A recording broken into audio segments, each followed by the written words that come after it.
अगर भाई तुम अपने वर्कआउट्स को ट्रैक नहीं कर रहे हो तो तुम बहुत बड़ी गलती कर रहे हो। क्योंकि तुम्हें तुम्हारी प्रोग्रेस का पता ही नहीं चलेगा, ट्रैक नहीं कर पाओगे प्रोग्रेस को कि पिछले महीने मैंने कितना वेट लगाया था या पिछले हफ्ते मैंने कितना वेट लगाया था और कितने रैप निकाल लेते उस वेट से। अगर तुम एक टाइम पे सेम वेट लगाते हो या सेम रैप निकालते हो उसी वेट से, तो तुम्हारे गेन्स होने बंद हो जाएंगे। क्योंकि उतना स्टिमुलेट नहीं आएगा मसल पे। अगर स्टिमुलेट नहीं आएगा तो वो ग्रो नहीं होगी।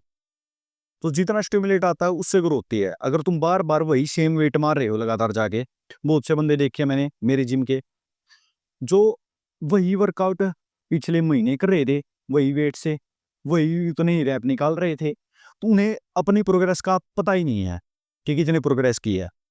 और पहले मैं भी ये गलती करता था, ट्रैक नहीं करता था। और कोई बताता था ना कि हाँ भाई तू ट्रैक कर, ऑनलाइन ही देखता था, तो मुझे लगता था कि बहुत चुतिया है यार, क्या करना है ट्रैक करके। और फिर मैं नोट डाउन करने लग गया ना, शुरुआत में लगा कि भाई एक एक सेट को लिखना पड़ रहा है, कितने रैप निकालने हैं, कितने वो निकालने हैं। लेकिन इसके इतने फायदे हुए ना भाई, मेरी ट्रैक प्रोग्रेस यहाँ से आ गई है। वो कैसे गई है? सबसे पहले मुझे पता चलने लग गया कि भाई पिछले हफ्ते मैंने इतना वेट निकाला था, इस वेट से इतने रैप निकाले थे। तो माइंड में एक क्लैरिटी रहती है कि हाँ इस हफ्ते मुझे इतना तो पुश करना ही है। तो उससे थोड़ी ही मेंटल स्ट्रेंथ का सिस्टम बनता है। मतलब तुम्हारे माइंड को एक टास्क मिल जाती है कि आज मुझे इतना वेट लगाना है। अगर तुम्हारे पहले ही माइंड को पता चल जाए ना कि भाई आज तो बेंच प्रेस लगानी है मुझे 80 केजी की, तो तुम्हारा दिमाग उसको प्रिपेयर करने लग जाएगा कि हाँ आज तो 80 केजी लगानी है। तो थोड़ी स्ट्रेंथ बढ़ेगी। शायद असलियत में नहीं बढ़े, तुम्हारे शरीर की स्ट्रेंथ ना बढ़े, लेकिन एक बार माइंड की स्ट्रेंथ बढ़ेगी तो तुम ज्यादा रैप निकाल पाओगे। अगर वैसे ही जाते सीधे लगा रहे हो तो उसमें नहीं होता भाई। तो तुम्हें इसका एक ये बेनिफिट मिलता है। और प्रोग्रेस को ट्रैक कर पाते हो कि पिछले 6 महीने में मैंने कितनी प्रोग्रेस की है। पिछले 6 महीने पहले मैं कितने की बेंच प्रेस थी मेरी, या कितने की लेग पुल डाउन में इतने वेट लगा पाता था और अब इतना लगा पा रहा हूँ। तो इसका बहुत फ़ायदा है। तो तुम्हें ट्रैक डाउन कैसे करनी है? सबसे पहले तुम्हें एक्सरसाइज़ लिखनी है। तुम्हें स्ट्रक्चर देना है अपने वर्कआउट को कि आज लगा लेते हैं, तुम बैक डे लगा रहे हो। सबसे पहले कौन-सी एक्सरसाइज़ करने वाले हो? लेट पुल डाउन करने वाले हो। लेट पुल डाउन लिख लिया, नोट्स में, अपने नोट्स ऐप में लिख लो। बहुत स बहुत सारे लोग कॉपी में भी लिखते हैं, लेकिन मैं नोट्स ऐप में लिखता हूँ। नोट्स ऐप में जाओ, अपनी एक्सरसाइज़ लिखो बैक डे, उस पे डेट लिखो सबसे पहले कि आज तारीख कितनी है। तारीख आज 4 3 3 तारीख 10वां महीना और 2025। ये लिखो, डेट लिखी। डेट लिखते ही नीचे लेट पुल डाउन पहली एक्सरसाइज कर रहा हूँ मैं, और लेट पुल डाउन के साइड में लिखो कि कितना वेट ले रहा हूँ मैं। कितना वेट लिखा, फिर एक्स लिखा। ये मैं अपना बता रहा हूँ जो जो मैं करता हूँ। अगर तुम भी यही सेम चीज़ करते हो तो तुम्हें फ़ायदा होने वाला है भाई। फिर लिखना तुम्हें वेट।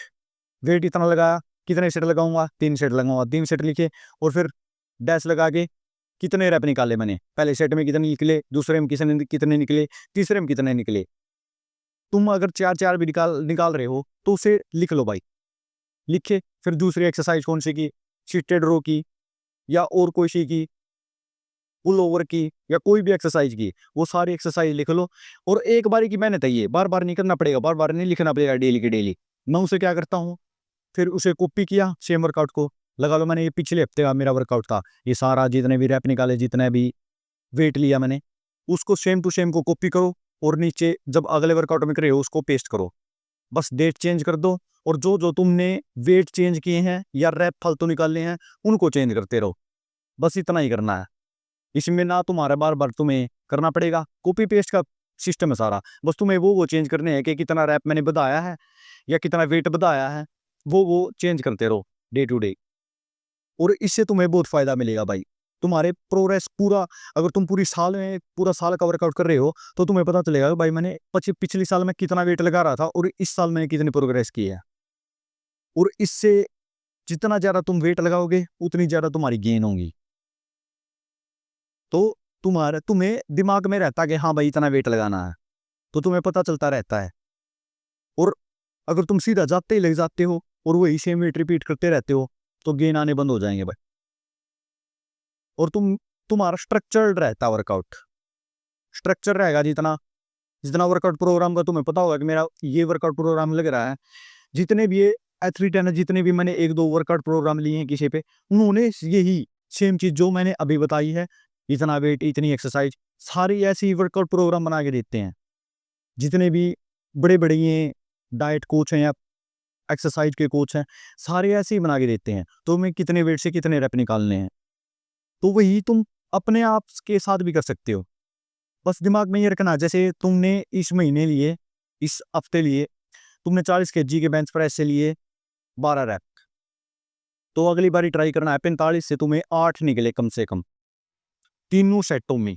जब तीनों सेटों में तीनों सेटों में रैप निकलने लग जाए 8, फिर 10 कर दो। इससे अगर तुम्हारी थोड़ी-थोड़ी 2-2 रैप की प्रोग्रेस हो रही है, तो वो भी प्रोग्रेस में काउंट होगी भाई। और जब वो वेट तुम्हारे लिए फ्री हो जाएगी, हाँ 12-12 रैप नॉर्मली निकाल पा रहा हूँ, फिर 2.5 केजी से अप कर दो या 5 केजी से अप कर दो, जितना भी तुम्हें सही लग रहा है उतना अप कर दो। और तुम्हें इतना वेट नहीं लेना है जिसमें तुम्हें से 4 ही रैप निकले या सपोर्ट की जरूरत पड़े, ऐसा वेट नहीं लेना है। ये चीज़ मैं पहले भी रिपीट कर चुका हूँ शायद किसी वीडियो में, लेकिन दोबारा बता रहा हूँ। मतलब इतना वेट नहीं लेना, इतना वेट लेना जिसमें 8 रैप नॉर्मली निकाल पा रहे हो, जिसमें ना किसी की हेल्प की ज़रूरत है, ना किसी की ज़रूरत है। लास्ट के 1-2 रैप चलते हैं हेल्प के लिए, लेकिन शुरुआत से ही हाथ लगवा रहे हो भाई, तो कोई फ़ायदा नहीं उस वेट का। वो वेट तुम्हारे लिए है ही नहीं, वो तुम्हारी औकात के बाहर है। अगर तुम कर रहे हो उसे, तो तुम्हें कोई गेन नहीं मिलने वाला है। क्योंकि तुम्हारी, अगर लगा लो मैं बेंच प्रेस ही कर रहा हूँ, 100 केजी की ट्राई कर रहा हूँ, पहले मैंने कभी 100 केजी नहीं लगाया है, तो मेरा ज़्यादा फ़ोकस क्या होगा, कि मेरा ज़्यादा फ़ोकस होगा कि इसे ऊपर ले जाऊँ एक बारी, कैसे करके। चाहे मेरे शोल्डर पे ज़ोर आए या चेस्ट पे ज़ोर आ पे, कहीं पे आए। मेरा मतलब ये है, बस सीधा मेरा गोल ये होगा कि मैं सीधा ऊपर ले जा सकूँ। तो उससे बेनिफिट थोड़ी ना होगा। जब तुम्हारी स्टिमुलेट होगी मसल, तब वो ग्रो होगी। तो फ़ोकस करना है स्टिमुलेट करने के। चाहे वो एक टाइम के बाद तुम्हारा वेट भी बढ़ना कम हो जाएगा। जैसे मैं 45 केजी से लगा रहा हूँ, या मैं मैक्सिमाइज़ करके मैं 100 केजी तक चला गया, मैं लगा लो बेंच प्रेस पे। फिर क्या होगा, मेरे 12 रैप निकल रहे हैं, 12 रैप निकाल लिए मैंने, और 110 से मेरे 8 रैप भी नहीं निकल रहे हैं, ऐसा भी होगा, मेरे साथ हुआ है। और फिर तुम्हें क्या करना है, तुम्हें करना है फ़ॉर्म पे फ़ोकस, कि मेरी फ़ॉर्म कैसी है? उस फ़ॉर्म को और बढ़िया करने की कोशिश करनी है। जितनी तुम्हारी फ़ॉर्म बढ़िया हो जाएगी, जितना तुम स्लो कर पाओगे, उसे कंट्रोल कर पाओगे इस वेट को, उतनी तुम्हारी स्ट्रेंथ बढ़ेगी, और स्ट्रेंथ से तुम अगले हफ्ते या अगले महीने, तो फिर तुम वेट भी बढ़ा सकते हो। तो यही रूटीन फ़ॉलो करता हूँ भाई मैं। अपने सारे वर्कआउट नोटपैड में डाउन होते हैं मेरे, कि किस तारीख को मैंने कौन-सा वर्कआउट किया था और कितने रैप निकाले थे, सब कुछ नोटेड है। और पता चलता रहता है मुझे, हाँ, आज क्या करना है। सबसे पहले जिम में जाता हूँ, देखता हूँ भाई कौन सी एक्सरसाइज से स्टार्ट करना है और कितने रैप निकालने हैं। तो माइंड में एक टास्क का सिग्नल चला जाता है। बहुत सारे एथलीट देखे होंगे तुमने, लिखे रहते हैं दीवारों पे कि इतना वेट लगाना है, इतना वेट लगाना, तो उनके दिमाग में वो तुम्हारा दिमाग ऑटोमेटिकली घुमाने लग जाता है उस चीज़ को, और उसे प्रिपेयर करने लग जाता है दिमाग में। इससे तुम्हें बेनिफिट मिलता है, इससे तुम फिर ज़्यादा पुश कर पाते हो अपने आप को। तो यही चीज़ है भाई, इसके फ़ायदे हैं। तो नोट डाउन करने लग जाओ अपने वर्कआउट को, सारे वर्कआउट प्रोग्राम को, जो भी तुम वर्कआउट करते हो, पुश पुल लेग करते हो या सिंगल करते हो या जो भी करते हो, तो उसको नोट डाउन करो। तो ये थी भाई वीडियो अच्छी लगे तो चैनल को सब्सक्राइब करो, और अगर कोई डाउट है तो पूछ सकते हो भाई।